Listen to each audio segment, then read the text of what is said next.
Hi, everybody. Good morning. This is Nick Bervulis. I'm the editor of Educational Theory, and this is another in a series of interviews we're doing with authors of articles that have appeared in the journal. Today's guest is Lynda Stone. She has a paper that is part of a larger set called Pragmatism and the Art of the Possible. Her paper really stands as a kind of keynote for the rest of the papers. All the other papers are written by European scholars who appropriate or reappropriate pragmatist ideas in one way or another, mostly in the context of the current contemporary climate crisis.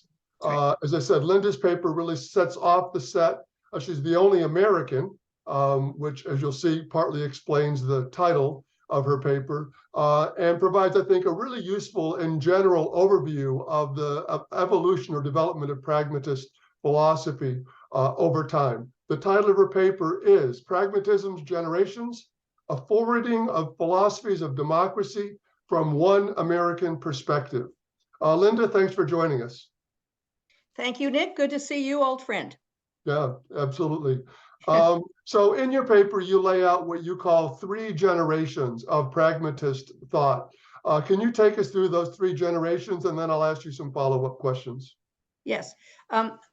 I use the term generation as a kind of a metaphor for the way that I see pragmatism.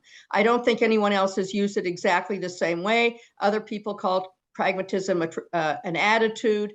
Early on, they called it a movement. But coming from the position that I take as one American, I see this as first of all, I work from Dewey. I think you have to have a kind of a lineage, like generations do. But I also see that that individual authors, individual philosophers can, in a sense, do their own interpretation. So generation is the term that I've used, and I named three of them, as you said. One of them is that what everybody seems to call the classical pragmatist position.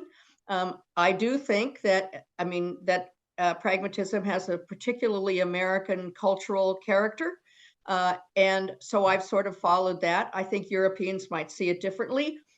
Were I to study it further from a European perspective, I might go back and look at Schiller and see, in a sense, how a European tradition might have developed. There's some Italian early roots, I understand, but I work from the tradition that I know, and also from the belief that at least the way pragmatism has come to be developed, it does have these strong American roots. So the three generations are, first of all, the classical pragmatists, who I take to be Dewey and Peirce and James. I don't necessarily think that Whitehead, for instance, that the Europeans use as a pragmatist, and I need to read Isabel Stenger's book to see how she characterizes that, but I have some questions. We've never called Whitehead a pragmatist, I don't think, in the American tradition. So that's the first generation. The second generation I take from my lead from Rorty, and the blurring, I think, from his work and from others of the kind of post what Rockman and West call post-analytic philosophy. You can see it in history. You can see it in all kinds of views in which you get this kind of blurring of American pragmatism with European social theory. And again, there's a kind of a tradition, because I think pragmatism is a tradition, not an ism in the sense of a system.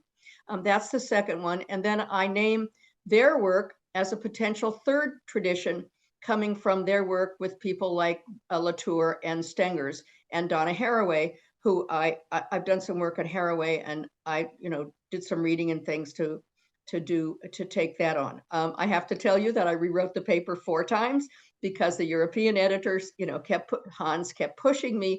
And I think that what I've come up with is a reasonable introduction from an American perspective on the collection itself. Yeah, thank you for that overview, Lynda. So let's go back and just take a step through each of these three generations. How do you see pragmatism changing from the classical period, as you say, Dewey, James, and Peirce, through Rorty, and then through this third, more European sensibility? How has pragmatism changed by these three developments or evolutions or generations? Well, I think what you see is, in a sense, people adapting and adopting a kind of a pragmatist worldview. So if you take people like, well, you get classical people who've continued, like Richard Bernstein, for instance, but Bernstein also shows, in a sense, that, you know, I mean, he does a lot of work, the European tradition.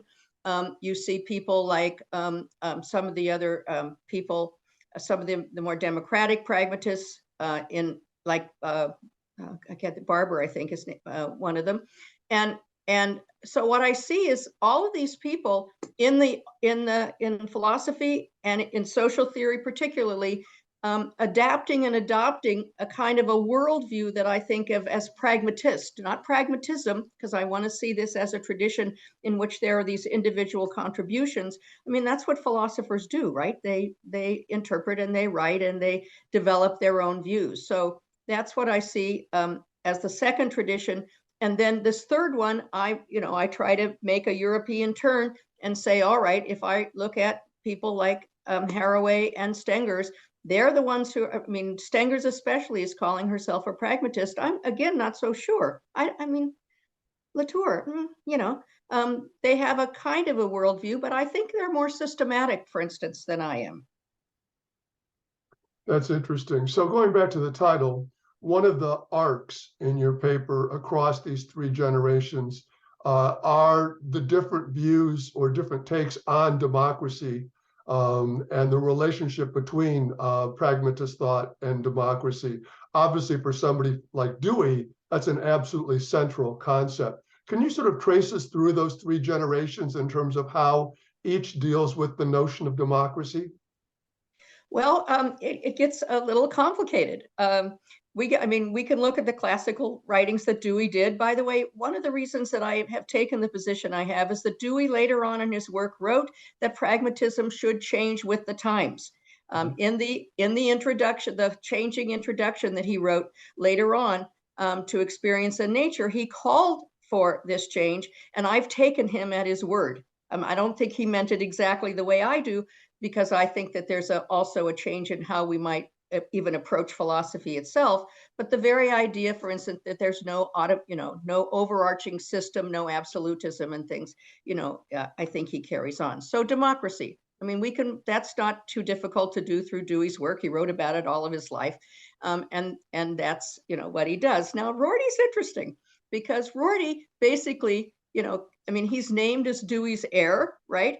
But he also reinterprets Dewey, and one of my favorite papers from him is the one where he says, "I'm going to write Dewey the way I think, the way I would like Dewey to be written," right? Which is really his writing, right? So he does do a little bit of writing about philosophy, about democracy. He writes about he's not particularly democratic about schools. We know that in terms of his notion about when children, for instance, should begin to question the system and the democratic system in which they work.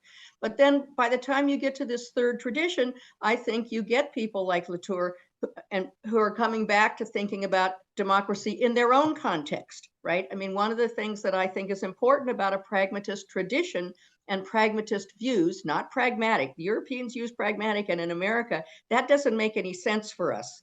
It has to be pragmatist because pragmatic for us has a very special sort of cultural meaning in terms of, efficiency and, perhaps not the best parts of what a pragmatist tradition would be. So I think they come at it from, the kinds of democracies which they come from. And I think that's appropriate for them. Yeah, that's interesting. So one of the things that interests me about your paper and the other papers in this set, as somebody who has thought a lot about the issue of tragedy, is that, as you say, the origins of pragmatism are in a very American sort of mindset and worldview, a belief that every problem can be solved, a belief in progress, a belief in sort of melioristic approaches to improvement or making things better. And I think one of the things that we see through this arc into this more European sensibility is a greater sense of the tragic element. I've been saying in my class on Dewey for years that Dewey really lacks a theory of tragedy.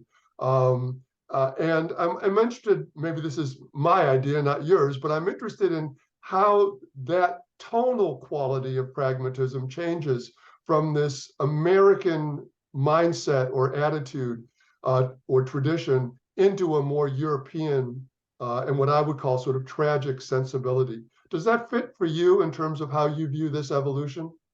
Well, I haven't followed that up myself, but I'd be really interested in thinking about it with you.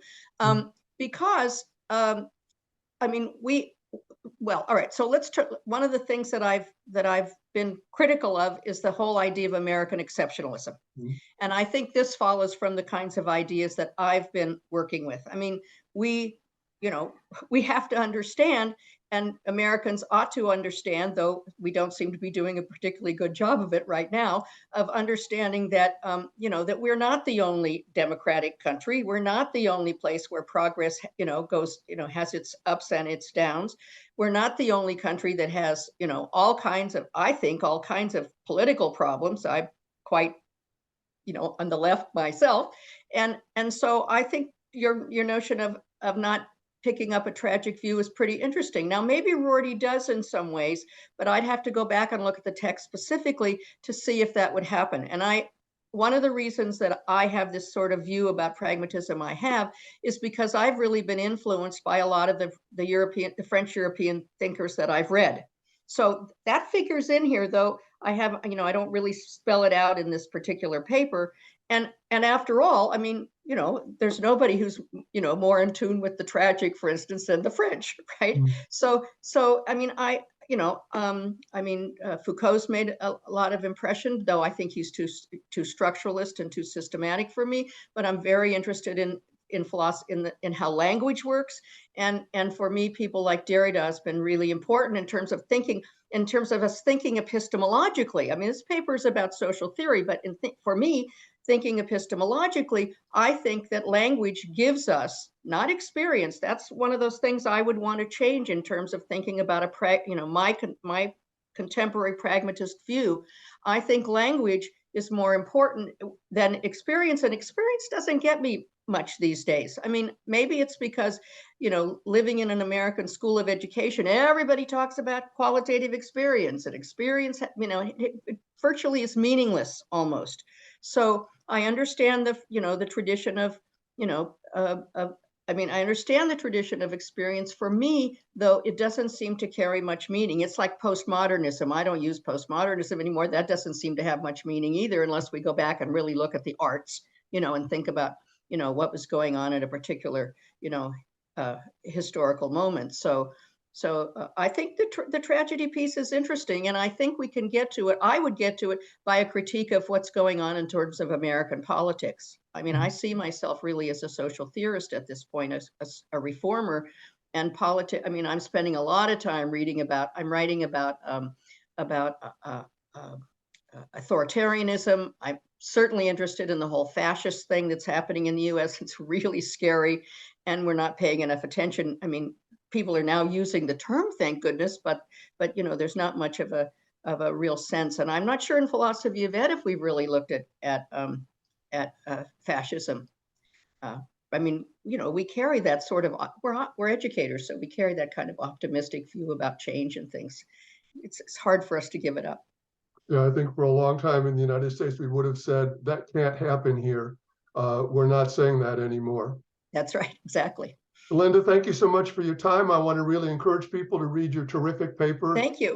There's a lot in it that we haven't had a chance to get to today. As I said, the entire issue, I think, is really outstanding. I do too. I was really excited to be included with my European colleagues. We sort of came to this idea at a meeting of PESGB, and I was really pleased that they allowed me to participate. Yeah, It was an honor. You added a lot to the discussion. Thanks for your time, Lynda, and good talking with you as always. Of course. Bye.